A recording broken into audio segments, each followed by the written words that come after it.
It's that time again. Where are the weeks going? It's crazy, isn't it? The months are flying past, let alone the weeks.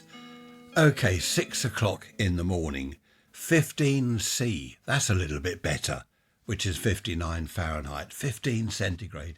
I think it's been lower than about 13 degrees centigrade all night, so that's good. 82% humidity.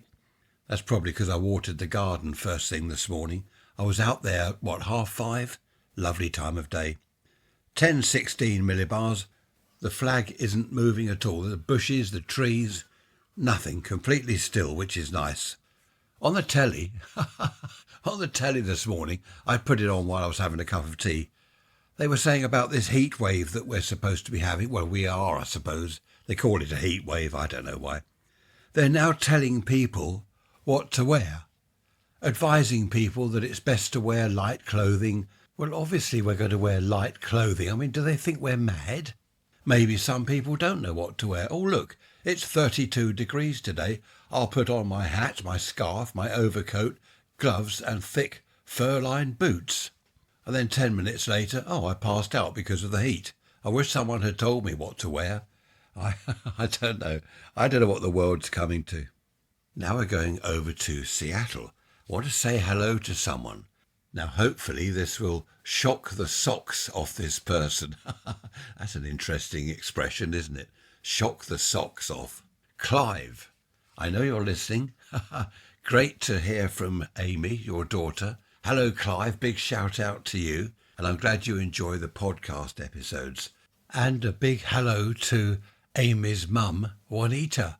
You like the podcast episodes. In fact, you and Clive listen together. That is fantastic. That really has made my day. But there's more to come. Doreen, 90 this year.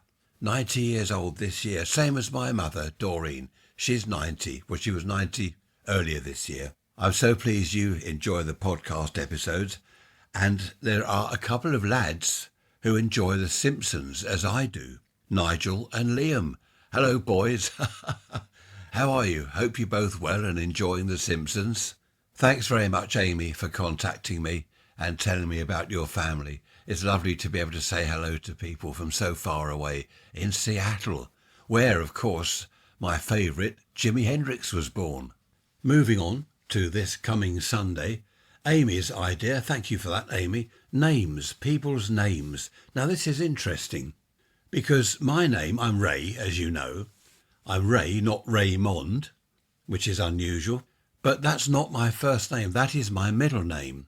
My mother has 3 Christian names, and Amy was saying that her dad, Clive, is his middle name. Now, why are people called by their middle names? I don't understand why you would give a baby, say, 2 Christian names and then choose the middle one. Why not put, like, I'm Ray, well, why not call me Ray first and then any other names after that? I don't know, it's all rather odd. So I'm going to talk about that this coming Sunday, double-barreled names and all that sort of thing, and old names, names from centuries ago. In my day, I knew a girl in my teens. I went out with a girl. Her name was Martha. And I remember thinking, this is really old-fashioned name. It's what a granny is called, Martha. Do you remember, was it Martha Lindley on Coronation Street? There was Ena Sharples, Martha Lindley, I think it was, and Minnie Coldwell. Is that right? Have I got that wrong? I don't know. Ray's Rants at protonmail.com. If I'm wrong, no doubt several thousand people will tell me. Well, maybe 2 or 3. I've just looked up Coronation Street. Martha Longhurst, wasn't it? Minnie Coldwell and Ena Sharples, the 3 old ladies that would sit in the snug in the Rovers Return pub. Do you remember the snug? I do, I'm not quite old enough. There was a snug in one pub that I knew, but I don't think that lasted long. That disappeared. In fact, then the public bar disappeared, didn't it? There was the public bar and the lounge bar. Then it all became one, as it is today, one big pub. And then it became a restaurant that happened to sell drinks as well. I don't know, hopeless. I'm annoyed about pubs, as you know. Okay, what's next on my list? Where's my list? Oh yes, hello Bruce. Going to cover a little bit about the 1987 storm here in Britain. That was dreadful. I'll talk about that on Sunday as well. That was awful. Trees down everywhere. Anyway, we'll save that for Sunday. So we've got names and the big storm of 1987. There was the big snow of 42, wasn't there? Anyway, we'll chat about that on Sunday. That's something to look forward to, isn't it? You can't wait, can you?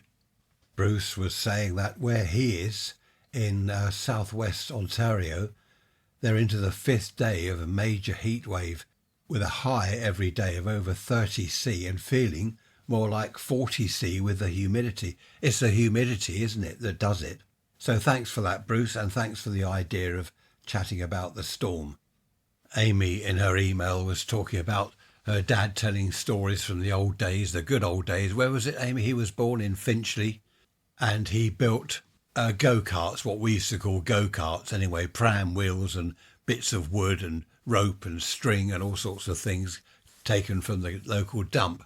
It was great. Yeah, we used to love building these go-kart things, or what else were they called? I can't remember. They weren't go-karts, something else I can't remember. And what we would do is drag them up the top of this hill, which wasn't too far away from where we lived. This is a few of the lads in the street where I lived. We'd drag our go-karts up this hill and then go flying down. Of course, we didn't have brakes. We'd go flying down this hill, which was right next to a road. So if one of us had swerved at all into the road, that could have been tragic. We laughed in the face of danger. We didn't care about health and safety. There was no such thing. Great fun, though, building those.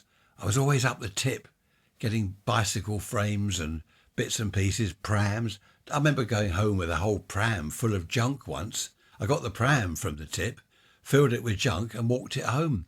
And my mother, she said, "What are you doing? What have you done? You brought half the tip home with you." I said, No, the pram is for my cart. I've got to take it all to bits and get the wheels and the frame. The other bits and pieces were for various other things. There was a bicycle wheel, which I needed for one of the bikes I was building. It was all good fun back then, wasn't it? My poor mother coming home from the tip with an old pram full of junk. Happy days. And of course, back in the 50s and early 60s, there was no daytime television. We only had 1 or 2 channels, so we weren't able to spend hours sitting in front of the telly.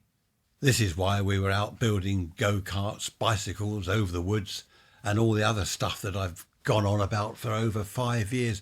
I've been doing these podcast recordings now for over 5 years. I know I've been saying that a lot recently, but it's quite amazing. I started off, if you go back to the very early ones, the audio quality is dreadful. I had this cheap old microphone. When I listen back, listen to those seagulls. When I listen back, the audio's dreadful. Do you know those seagulls? They start screaming at 3 o'clock in the morning. Did I tell you there's been some talk on the television, on the news about seagulls? They are now being classed by a lot of people as vermin. I rather like them, but they cause a lot of trouble. They are a protected bird, so you're not allowed to destroy the nests or shoot them or anything, but they are multiplying in numbers. You can't walk along the seafront. As I said the other day, you shouldn't be walking along the seafront eating a bag of chips anyway. It's just not done. It's not cricket. What? Well, it's not etiquette, is it? Eating a bag of chips along the seafront, stone the crows. But if you do, then the seagulls swoop down and take your chips. They attack people as well. They have been attacking people. Where was it? Somewhere down in Devon. They were saying that it is now a major problem, these seagulls. The only problem really for me is the screaming at 3 in the morning. Because in the summer, of course, I've got the windows open. But there we are. What can you do? We can't shoot them. Someone said cull them. I don't like the idea of doing that, really. But I think if it gets much worse, something will have to be done. You see, they're not out at sea anymore getting fish. They should be out there getting fish, not pulling our dustbins to bits. We passed, when was it, the other day, Trish and I were driving somewhere, and we passed a load of rubbish all over the road, a black plastic sack, and there were several seagulls there pulling the sack to bits. And of course the foxes do that as well. But as far as the foxes are concerned, well, we've destroyed their habitat, so they've moved into ours. Anyway, that's another issue altogether.